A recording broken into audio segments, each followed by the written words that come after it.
Hola, buenas noches. Mi nombre es Karina Villalba. Pertenezco al grupo de Las Conejas, el cual está compuesto por Adriana Soledad Ojeda, Marianela Cardoso y Camila Koning. El tema que nos tocó representar es la pedagogía griega,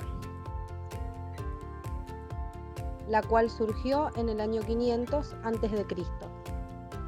Los griegos tenían una visión universal.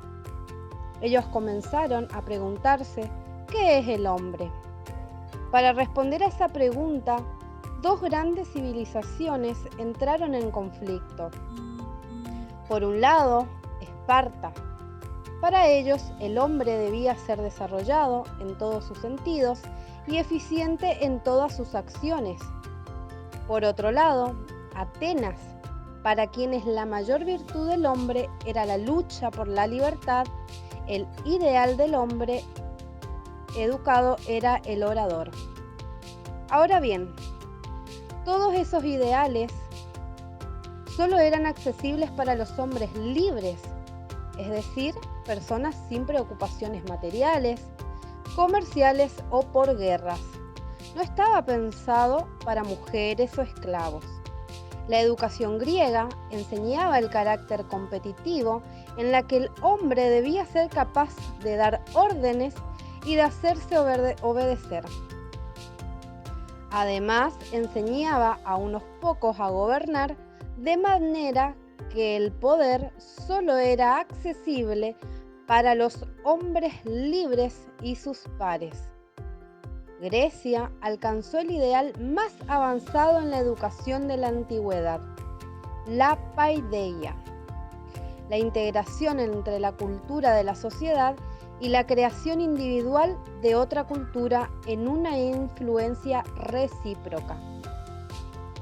Los griegos crearon la pedagogía de la eficiencia individual y a la vez de la libertad y de la convivencia social y política. La formación del hombre integral consistía en la formación del cuerpo por la gimnasia, de la mente por la filosofía y la ciencia, y en la de la moral y los sentimientos por la música y el arte. Entre los espartanos prevalecía la formación gimnástica y la moral. En cambio, los atenienses insistían en la preparación teórica para ejercer el poder. Los griegos eran educados con los textos de Homero, cuyo ideal era ser siempre el mejor y conservar siempre la superioridad. En Esparta, la educación exigía devoción y sacrificio supremo. Eran una sociedad guerrera y de ella solo se esperaba que las mujeres fecunden hijos fuertes y vigorosos, hijos guerreros. En cambio, en el humanismo ateniense, las disputas, en cambio, eran intelectuales en lugar de físicas. Se buscaba el conocimiento de la verdad, lo bello y el bien. Platón pretendía una república ampliamente democrática y pretendía una educación municipal para evitar las pretensiones totalitarias. Así, la enseñanza se sometería al control de la continuidad. Toda enseñanza debería ser pública.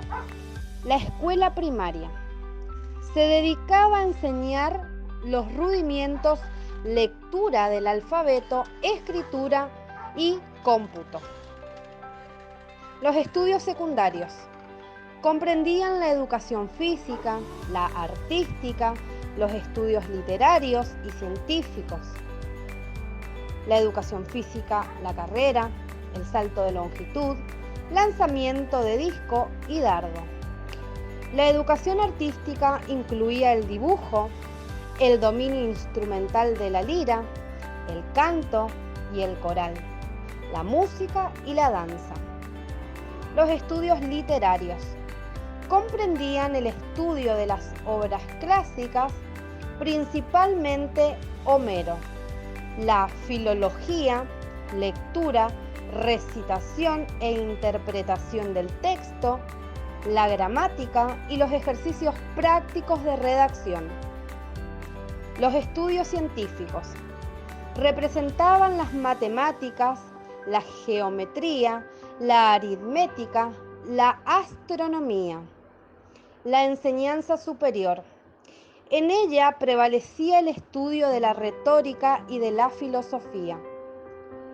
El mundo griego fue muy rico en tendencia pedagógica.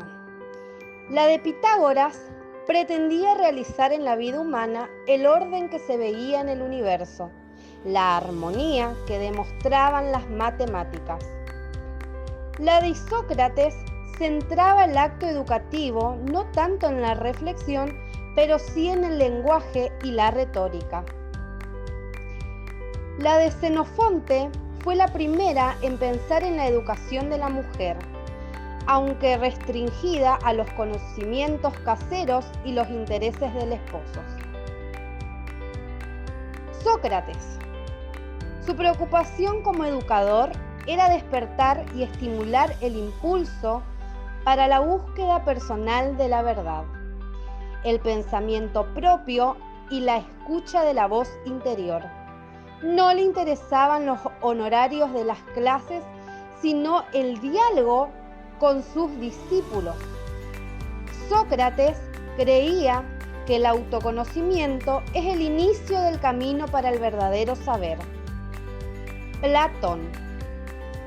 A través de sus obras, formuló la tarea central de la educación, retirar el ojo del espíritu, buscando hacerlo mirar hacia la luz del verdadero ser, de lo divino, pasar gradualmente de la percepción ilusoria de los sentidos a la contemplación de la realidad pura y sin falsedad.